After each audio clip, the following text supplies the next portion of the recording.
IVC, Dale Gatefold 33 here to make another video. This is the December 2022 video for my Lost in the Collection series, and this is the first video I've made for a while, so this is making it just creeping in. This is the 30th of December. I've been sick over Christmas, which is really annoying. A lot of sickness in the family, so the plans have been scuppered, and I think we're most of the Christmas dinner's in the freezer, and we'll be having it at some point probably in February or March when everyone's recovered. So so quiet Christmas, coughing and spluttering, so I'll try and get through this video. So I'm on the back end of 7 or 8 or 9 days of being poorly, so that's frustrating, as I said, and I think I may maybe just now given my cold to my wife. So anyway, Lost in the Collection. So and I'm on a bit of a purge at the moment, and I'll be on a purge throughout 2023 probably.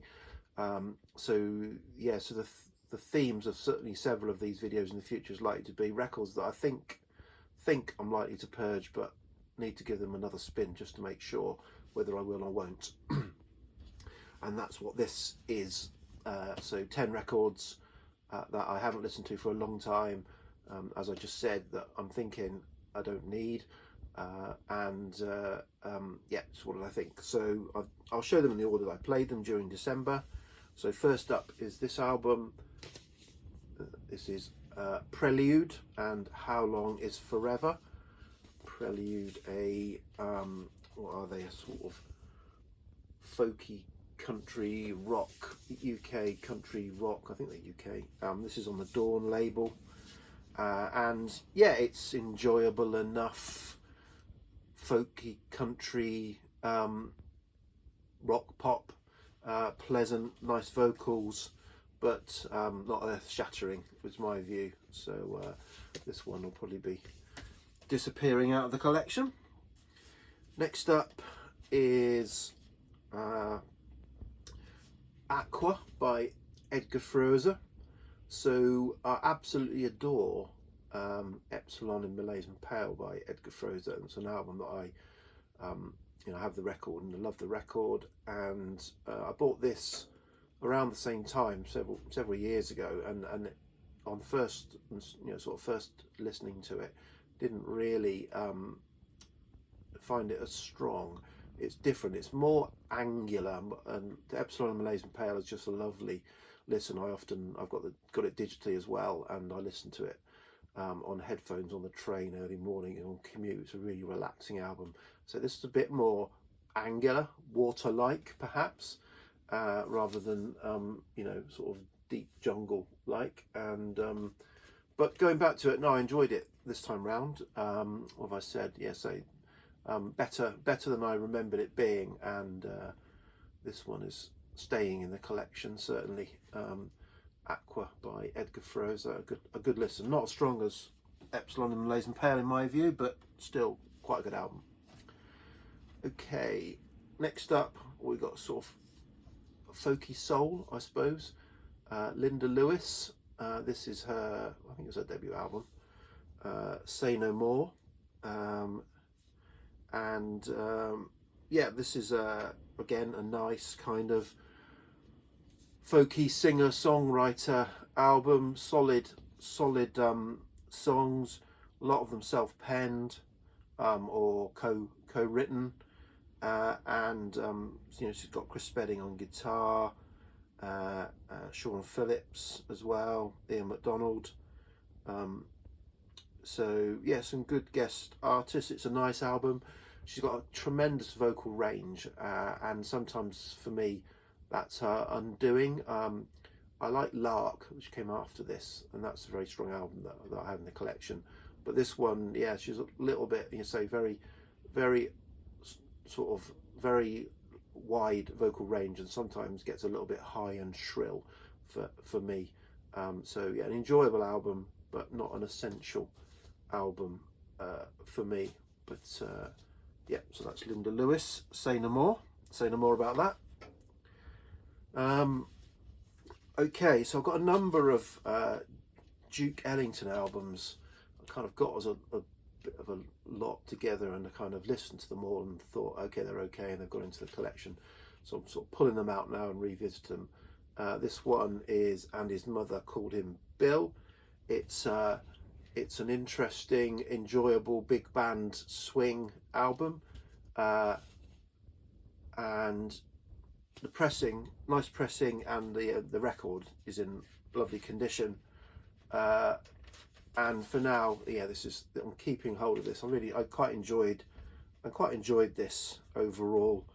I need to listen to all of them. I think I've got 5 or 6 Duke Ellington, and decide. I don't think I'll keep all 5 or 6. I did look at a collection. Someone had a collection. I got a sort of connection at a car boot sale. A woman whose husband had passed away, who had a lot of records. They were all jazz, she said, and that kind of got me excited. But there were maybe a few hundred, of which maybe 100 were Duke Ellington, and a lot of them were he'd done so many compilation albums. There were just so many of them. I just got daunted. I just took a few just left the rest. But this was enjoyable, and so I need to go through a lot of them and then decide whether I'm keeping 2 or 3 Duke Ellington albums.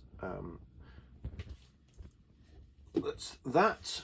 Okay, complete change of gear now, and this is Loop, Fade Out. So what's this? This is kind of 80s neo-psych noise, shoegazy style, indie, space rocky. Yeah, it's kind of, yes, I think it's Hawkwind sort of meets the Happy Mondays kind of thing. I found sort of a neo-psych sound. This is a little bit of a beat up copy. Again, I found this in a collection, and didn't know what it was at the time. And yeah, it's enjoyable though. Certainly I'll be keeping hold of it. I enjoyed revisiting. I enjoyed it more going back to it than I remembered the first time. So yeah, Loop, Fade Out. Not sure when it is from. 88. Okay. Did they develop into Spaceman 3 or something like that? Maybe I'm along those lines anyway.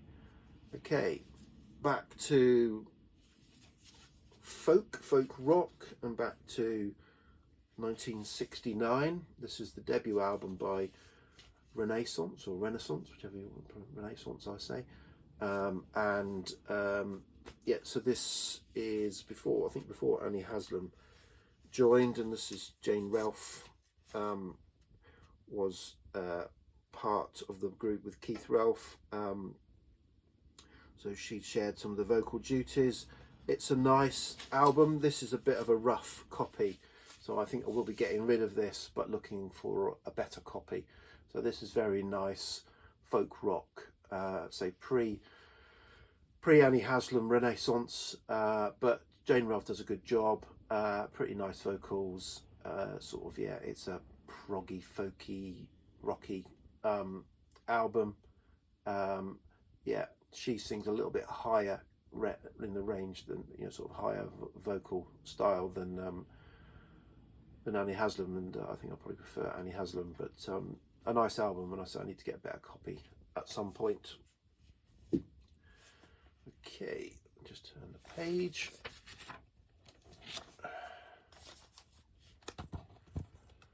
Right, next up is an artist that I do like, Belle and Sebastian, but I've kind of found less and less to enjoy in their later and later releases. And this is an album I had never intended to buy. This I did listen to it and didn't really enjoy it, but I think I bought this at a record fair. It was about a tenner, sealed, and so I thought, oh, for a tenner I'll give it a go. And it's got some good strong stuff on it, but not enough for me. There's some good stuff, particularly sort of the second disc. It's a double album, a few interesting songs, but and some nice kind of pop. This is all their later Belle and Sebastian. They've got a lot more poppy than the earlier kind of folky indie sound. I prefer the earlier Belle and Sebastian. I quite like some of the later stuff, but this, say, wasn't strong enough. Certainly not as a double album for me. Okay, next up, a bit of, I don't know, is it near sort of psych, 60s, late 60s psych.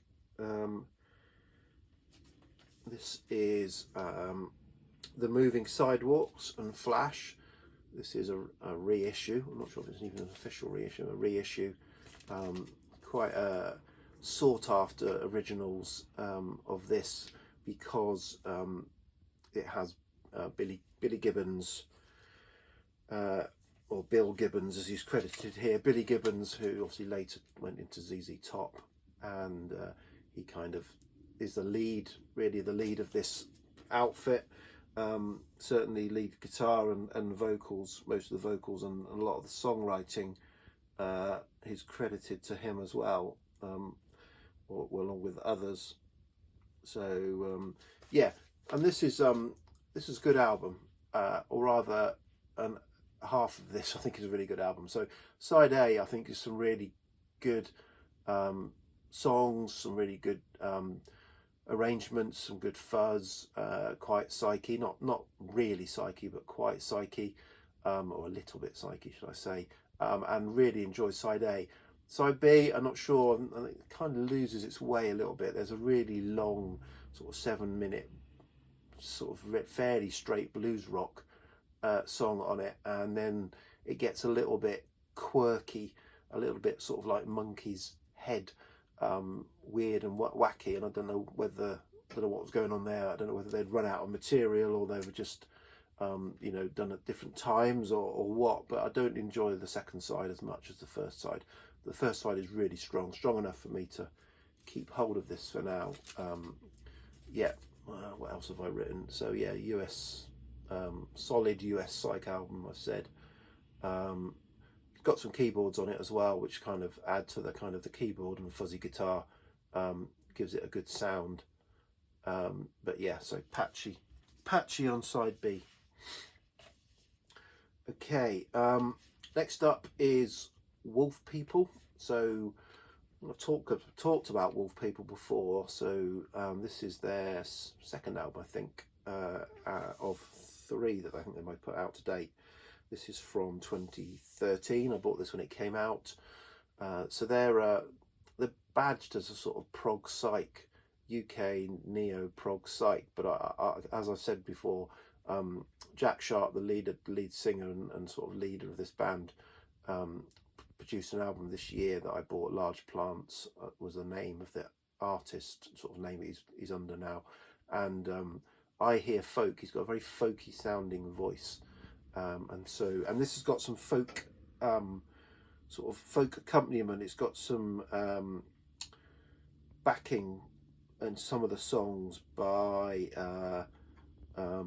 Nicola Carey and Rachel Davies, who are part of Stick and the Wheel, and also Olivia Cheney.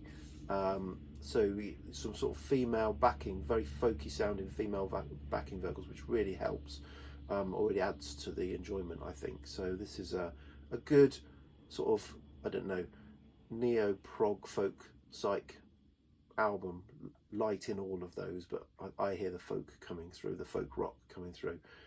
Yeah, so Fane is the name of the album, if I didn't say. So yeah, solid folk prog, nice guitar tone in it as well. He does have a nice guitar tone. Yeah, so the only thing I would say is maybe it is a little bit samey throughout the album. Not the strongest. I think their first album, Steeple, is my favourite of theirs. Yeah, so that is Wolf People and Fane. Nearly through. Starting to get a little bit croaky. Apologies for that. So the final one is this is 10 Years After, and What is the name of the album on the Diram label. So yeah, this is 60s blues rock, UK blues rock, and this I quite like 10 Years After. They're not of the blues sort of UK blues rock late 60s blues rock explosion, boom.